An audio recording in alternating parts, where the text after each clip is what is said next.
부처님께서는 또한 자신을 이기는 자가 가장 큰 승리자다라고 가르치셨습니다. 세상에서는 남을 이기는 힘을 중요하게 여깁니다. 시험에서 다른 학생들보다 점수를 더 받는 것, 사업에서 경쟁자를 누르는 것 등을 성공이라고 합니다. 그런데 부처님께서는 남보다 앞서려는 경쟁보다는 자신의 욕심과 게으름, 두려움을 이기는 것이 진짜 승리라고 하셨습니다.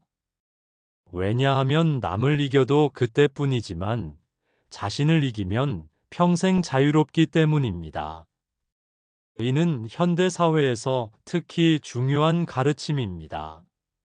우리는 어려서부터 남과 경쟁하는 것에 익숙해져 있습니다.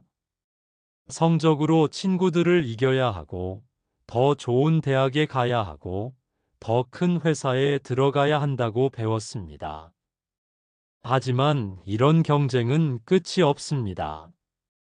아무리 높은 곳에 올라가도 더 높은 곳이 있고, 아무리 많이 가져도 더 많이 가진 사람이 있습니다. 따라서 남과의 경쟁에서 진정한 만족을 찾기는 어렵습니다. 부처님께서 말씀하시기를 마음을 다스리는 자가 세상을 다스린다고 하셨습니다. 이 말씀은 우리 삶의 행복과 불행이 밖의 상황보다는 마음가짐에 달려 있다는 뜻입니다. 많은 사람들이 돈을 많이 벌고 높은 자리에 올라야 행복할 수 있다고 생각합니다. 그러나 그런 것들은 언제든지 변할 수 있습니다. 오늘 가진 권력이 내일은 사라질 수 있고, 지금의 젊음도 시간이 지나면 늙음으로 바뀝니다. 따라서 밖의 조건에만 의존하는 행복은 오래 갈 수 없습니다. 실제로 우리 주변을 보면 이런 일들을 쉽게 찾을 수 있습니다. 큰 회사의 사장이었던 사람이 하루아침에 모든 것을 잃고 절망에 빠지기도 하고, 반대로 평범한 직장인이면서도 늘 만족스러운 표정으로 살아가는 사람도 있습니다. 건강했던 사람이 갑자기 병에 걸려 우울해하기도 하지만 몸이 불편해도 밝은 미소를 잃지 않는 사람도 있습니다. 이런 차이는 어디서 나오는 것일까요? 바로 마음을 어떻게 다스리느냐에서 비롯됩니다. 반대로 마음을 제대로 다스린 사람은 어떤 상황이 와도 흔들리지 않습니다. 법구경에서는 마음은 모든 현상의 근본이다라고 설명합니다. 여기서 현상이란 우리가 경험하는 모든 일들을 말합니다. 결국 마음을 어떻게 사용하느냐에 따라 똑같은 상황도 완전히 다르게 느껴집니다. 예를 들어 비가 오는 날을 어떤 사람은 귀찮다고 생각하지만 다른 사람은 농작물의 좋은 단비라고 여깁니다. 마음의 방향이 세상을 보는 색깔을 결정하는 것입니다. 이는 우리 일상에서도 수없이 경험할 수 있습니다. 아침에 늦잠을 자서 지각할 위기에 처했을 때 어떤 사람은 하루가 망쳤다며 짜증을 내지만 다른 사람은 평소보다 빨리 걷게 되어 좋은 운동이 되었다고 생각합니다. 직장에서 어려운 업무를 맡았을 때도 마찬가지입니다. 누군가는 스트레스를 받으며 불평하지만 누군가는 새로운 도전의 기회라며 기뻐합니다. 같은 일이라도 마음을 어떻게 쓰느냐에 따라 괴로움이 될 수도 있고 기쁨이 될 수도 있는 것입니다. 마음을 다스린다는 것은 감정을 억지로 누르는 게 아닙니다. 오히려 감정이 왜 일어나는지 그 원인을 정확히 아는 것입니다. 화가 날 때 그 화의 뿌리가 내 기대와 현실 사이의 차이에서 나온다는 걸 깨달으면 화를 조절할 수 있습니다. 욕심이 생길 때도 그것이 부족함에 대한 두려움에서 비롯된다는 걸 알면 욕심에 끌려다니지 않을 수 있습니다. 이런 훈련을 통해 점점 마음의 주인이 될 수 있습니다. 부처님께서는 이를 위해 구체적인 방법을 제시하셨습니다. 먼저 호흡을 살피는 것부터 시작할 수 있습니다.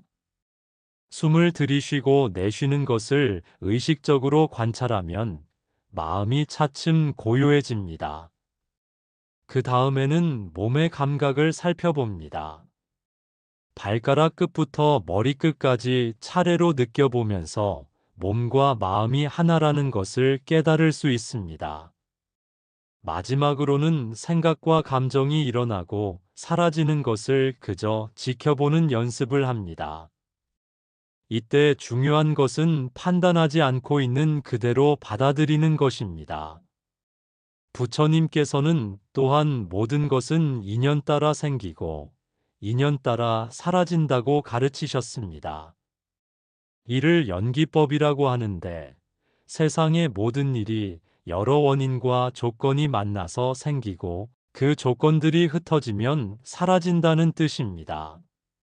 사람들은 자주 내 것이라고 주장하며 붙잡으려 합니다. 그런데 자세히 살펴보면 혼자 존재하는 것은 아무것도 없습니다. 연기법은 불교 철학의 가장 핵심이 되는 가르침입니다. 화엄경에서는 한 티끌 속에 삼천대천 세계가 들어있다고 말합니다. 이는 아주 작은 것 하나에도 온 우주가 연결되어 있다는 뜻입니다. 우리가 지금 읽고 있는 이 글자도 마찬가지입니다. 종이를 만든 사람, 나무를 기른 사람, 인쇄기를 발명한 사람, 글자를 만든 조상들까지 모든 이들의 노력이 합쳐져서 비로소 우리 앞에 나타났습니다. 우리가 먹는 한 끼 밥도 농부가 기르고 비와 햇볕이 내리고 많은 사람들이 운반해서 비로소 우리 앞에 놓입니다. 더 깊이 들여다보면 그 농부도 부모의 사랑과 조상들의 농업 기술, 수많은 사람들의 도움 속에서 농사를 지을 수 있었습니다. 심지어 공기와 흙 속의 작은 생물들까지도 모두 그 한 끼를 위해 함께한 것입니다. 따라서 진짜 내 것이라고 할 수 있는 건 없습니다. 이런 관점에서 보면 우리가 당연하게 여기는 모든 것들이 얼마나 소중한 선물인지 깨달을 수 있습니다. 아침에 마시는 물 한 컵도 구름이 되고 비가 되고 강물이 되어 정수장을 거쳐 우리 집까지 오는 긴 여행을 한 것입니다.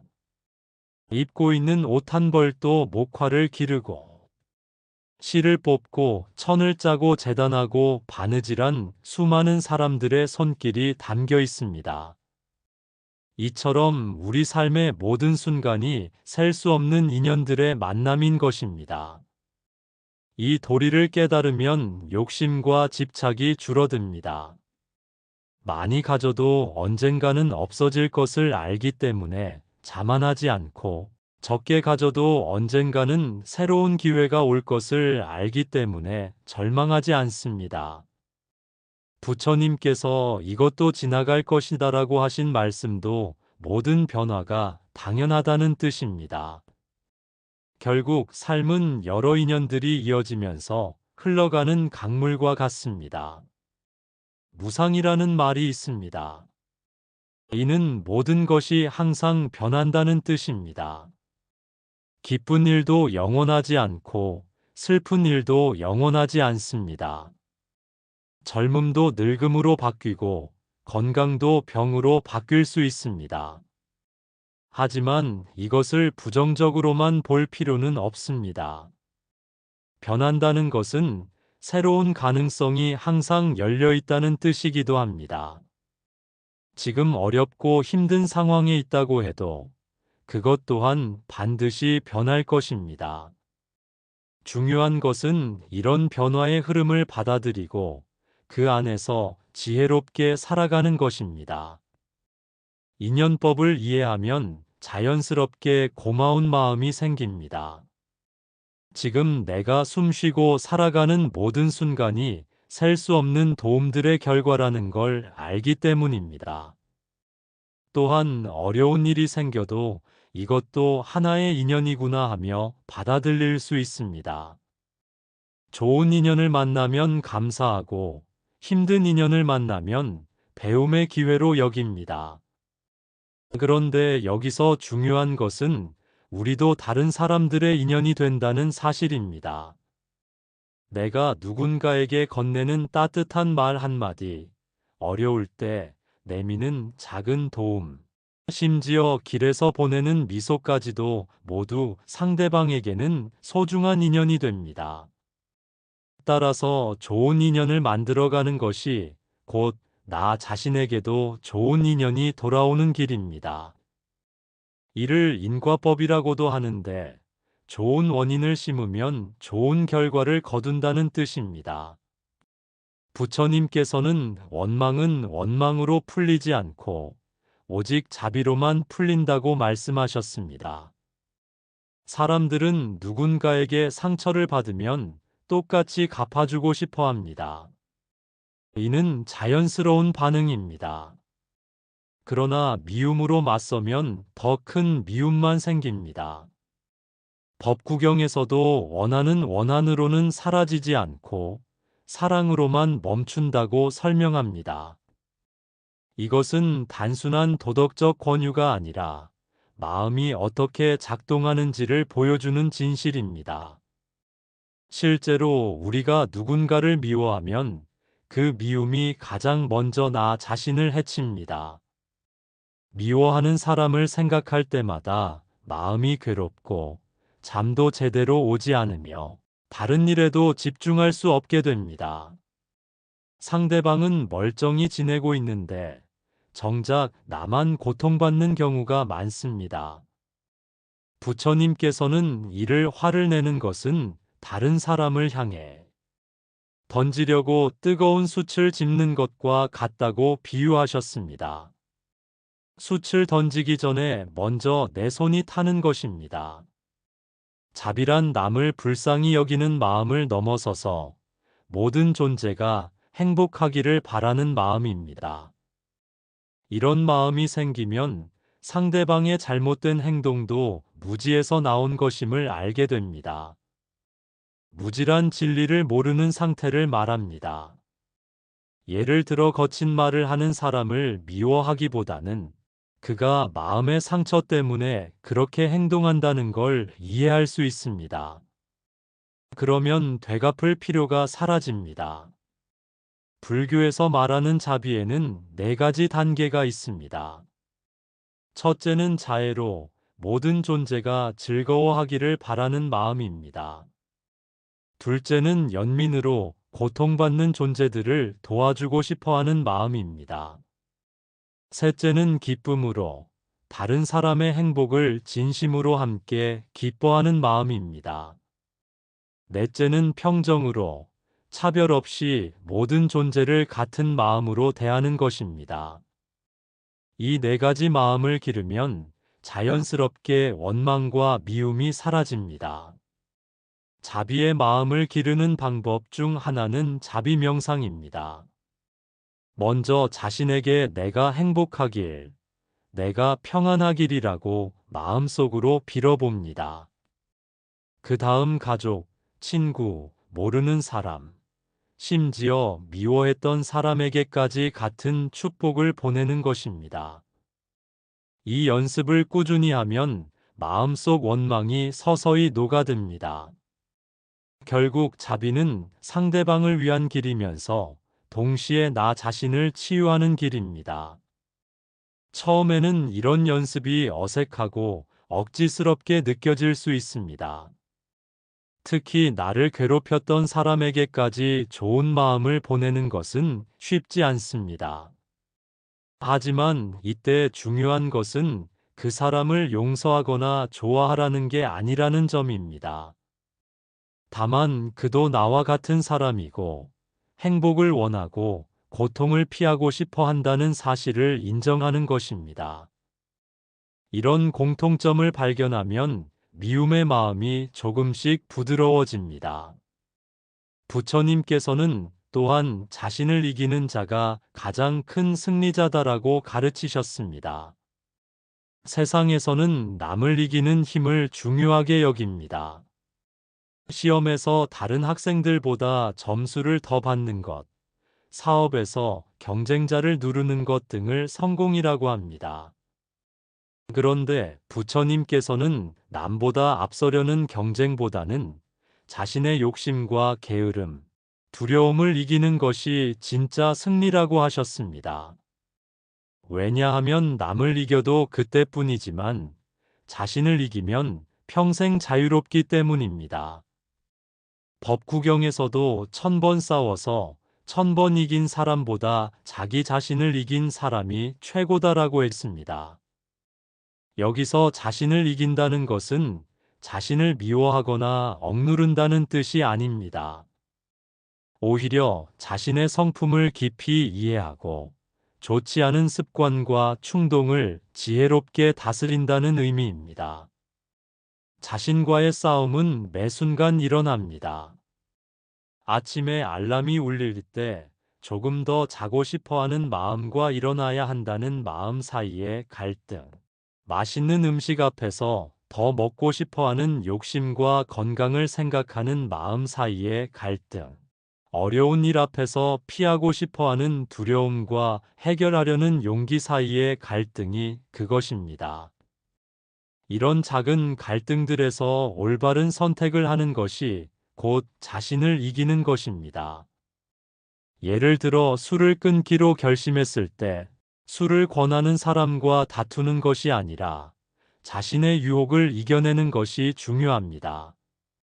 또 아침에 일어나기 싫을 때 게으름을 이기는 순간이 바로 가장 큰 승리입니다. 화가 치밀어 오를 때 잠깐 숨을 고르며 마음을 진정시키는 것.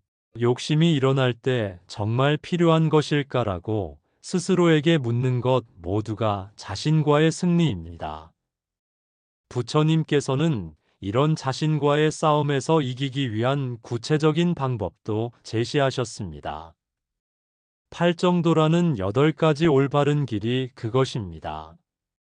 올바른 견해를 가지고 올바른 생각을 하며 올바른 말을 하고 올바른 행동을 하며 올바른 생활을 하고 올바른 노력을 기울이며 올바른 집중을 하고 올바른 명상을 하는 것입니다. 이 8가지를 실천하면 자연스럽게 자신을 다스릴 수 있게 됩니다. 이 원리를 깨달으면 더 이상 남과 비교하며 괴로워하지 않습니다. 오히려 어제의 나와 오늘의 나를 비교하며 스스로 성장하는 기쁨을 맛볼 수 있습니다. 불교에서는 이를 정진이라고 하는데 몸과 마음을 바르게 하여 꾸준히 노력하는 것을 말합니다. 하루하루 자신의 한계를 조금씩 넓혀가며 어제보다 오늘 더 나은 사람이 되려는 노력이야말로 진정한 승리의 길입니다. 부처님께서는 또한 모든 것은 마음먹기에 달려있다고 가르치셨습니다. 이 말은 단순히 긍정적으로 생각하라는 뜻이 아닙니다. 마음이 현실을 만든다는 깊은 철학이 담겨 있습니다. 화엄경에서는 삼계는 오직 마음뿐이고 만법은 오직 식뿐이다라고 설명합니다. 여기서 삼계는 우리가 살고 있는 모든 세상을, 만법은 모든 현상을, 식은 인식작용을 의미합니다. 즉, 우리가 경험하는 모든 것이 마음의 작용에 따라 달라진다는 것입니다. 같은 비를 보고도 어떤 사람은 우울해하고 어떤 사람은 시원함을 느낍니다. 같은 일을 당해도 어떤 사람은 절망하고 어떤 사람은 기회로 여깁니다. 이런 차이는 어디서 오는 것일까요? 바로 마음을 어떻게 사용하느냐에서 비롯됩니다. 부처님께서는 마음이 청정하면 세계가 청정하고 마음이 더러우면 세계가 더럽다고 하셨습니다. 따라서 행복해지고 싶다면 밖의 조건을 바꾸려고 애쓰기보다는 마음을 바꾸는 것이 더 빠르고 확실한 방법입니다. 물론 이것이 현실의 문제를 무시하자는 뜻은 아닙니다. 다만 어떤 상황에서든지 마음을 평온하게 유지할 수 있다면 그 상황을 더 지혜롭게 해결할 수 있다는 의미입니다. 마지막으로 부처님께서는 모든 괴로움은 집착에서 생긴다고 말씀하셨습니다. 이는 불교의 가장 핵심이 되는 가르침 중 하나입니다. 사성제에서 말하는 두 번째 진리가 바로 이것인데, 괴로움의 원인이 가래, 즉 갈망과 집착에 있다는 것입니다. 가래란 끊임없이 무언가를 원하고 붙잡으려 하는 마음을 말합니다. 사람들은 자신이 원하는 것을 얻으면 행복할 것이라고 생각합니다. 하지만 막상 그것을 얻고 나면 또 다른 것을 원하게 됩니다. 더 큰 집, 더 좋은 차, 더 높은 지위를 끊임없이 추구하지만 만족하는 순간은 오지 않습니다. 왜냐하면 욕망은 충족시킬수록 더 커지기 때문입니다. 더욱 문제가 되는 것은 우리가 집착하는 것들이 모두 변하기 때문입니다. 사랑하는 사람도 언젠가는 떠나고 건강한 몸도 언젠가는 늙고 병듭니다. 아름다운 꽃도 시들고 맑은 날씨도 흐려집니다. 이처럼 변할 수밖에 없는 것들에 집착하면서 변하지 않기를 바라니 괴로울 수밖에 없습니다. 그렇다면 집착을 어떻게 놓을 수 있을까요? 부처님께서는 무상을 깨달으라고 하셨습니다. 무상이란 모든 것이 항상 변한다는 진리입니다. 이 진리를 정말로 이해하면 집착할 필요가 없어집니다. 어차피 모든 것이 변할 텐데 붙잡고 있을 이유가 없기 때문입니다. 하지만 이것이 무관심해지라는 뜻은 아닙니다. 오히려 더 깊이 사랑하고 더 소중히 여길 수 있습니다. 다만 잃을까봐 두려워하며 붙잡지는 않는 것입니다. 결국 부처님의 모든 가르침은 우리가 진정한 자유와 평안을 얻는 데 목적이 있습니다. 마음을 다스리고 인연을 이해하며 자비를 베풀고 자신을 이기며 마음을 바르게 쓰고 집착을 놓는 것 모두가 그 길로 이어집니다. 이 길을 걸어가는 것은 쉽지 않지만 한 걸음씩 실천해 나간다면 분명히 더 행복하고 자유로운 삶을 살 수 있을 것입니다.